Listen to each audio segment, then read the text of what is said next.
Sir पहला सवाल जो है वो मोहम्मद शोएब साहब का है।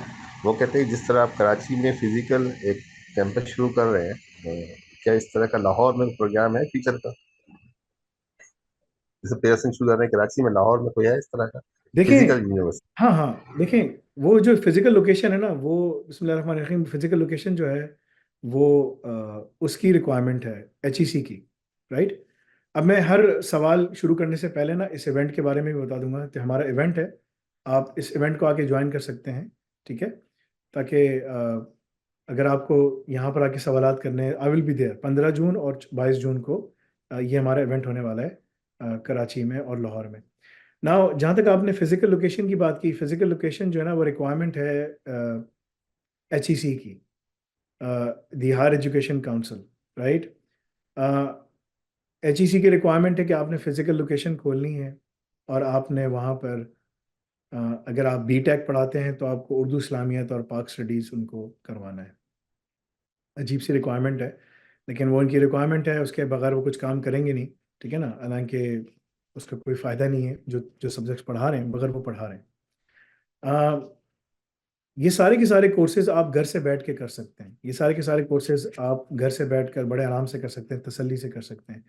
अगर आपको फिजिकल लोकेशन जो कराची की होगी उसमें लोग जो है ना एक नॉमिनल 500 हज़ार रुपये महीने की फ़ीस देकर 3-4 घंटे के लिए वो वहाँ पर बैठ कर एसी वाले उसमें लैब उनको दी जाएगी। वो लैब का रेंट है क्योंकि 24 घंटे एसी चल रहा होगा वहाँ पर। वो 24/7 अवेलेबल होगी, तो जिसको जो भी स्लॉट बुक करनी है वो वहाँ पर बैठ कर पढ़ सकता है। It's a big location.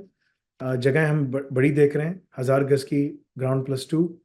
सो मतलब कि 25-30 कमरे हैं उसमें, वॉशरूम से सब कुछ है। क्या हम ये लाहौर में खोलेंगे? We will see. ठीक है, क्या हमें खोलना चाहिए? मेरी नज़र में ज़रूरत नहीं है, बिकॉज आप घरों से बैठ के आराम से पढ़ सकते हैं। क्या? क्योंकि बहुत सारे लोग, मेजोरिटी घरों से पढ़कर कहाँ से कहाँ निकल गए, राइट। सो हमारा जो फोकस है वो इसके ऊपर नहीं है कि हम जो है ना बेसिकली आपको जो है ना ऑन साइट पढ़ाएं।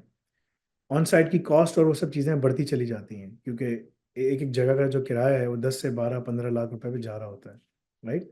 15 से 20 लाख कहीं नहीं गए। तो 15 से 20 लाख मंथली आप दे रहे होते हैं, तो आप 10 महीने में आप यानी कि 1,50,00,000 आपकी तकरीबन जेब से जा रहा होता है, राइट। सो उसका क्या फ़ायदा आपको? आप क्या करेंगे उसका? ठीक है ना। तो 1.5 से 2 करोड़ तक बात चली जाती है सिर्फ रेंट की, ठीक है।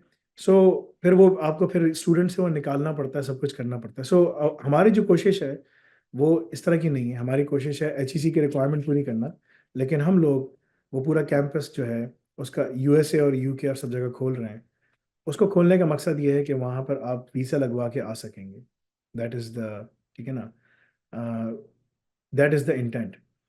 हमारा मकसद है कि आप यूएसए, कनाडा, यूके, ये 3 कंट्रीज प्राइमरी वो कंट्रीज हैं जहाँ लोग ज़्यादा, सबसे ज़्यादा जाना चाहते हैं। तो आप यहाँ पढ़ें, बाहर चले जाएं, यहाँ पढ़ें। मकसद क्या है कि यहाँ पढ़ के बाहर निकलें, ठीक है ना। क्योंकि वहाँ बैठकर काम करना तो कोई फ़ायदा नहीं है। तो ये हमारा मकसद है। लोकेशन हमारी अगले 2 से 3 जो है ना, ये 9 मंथ्स का प्रोजेक्ट है। तो अभी लोकेशन हमने देख ली, सब कुछ कर ली, शॉर्ट लिस्ट कर दी है, ठीक है ना। We doing short analysis and everything, so हम वो कर रहे हैं, ठीक है ना। हो सकता है सब कुछ जल्दी हो जाए, अल्लाह ताला इसमें बेहतर जानता है, but we are doing whatever we can in our capacity to get these things done.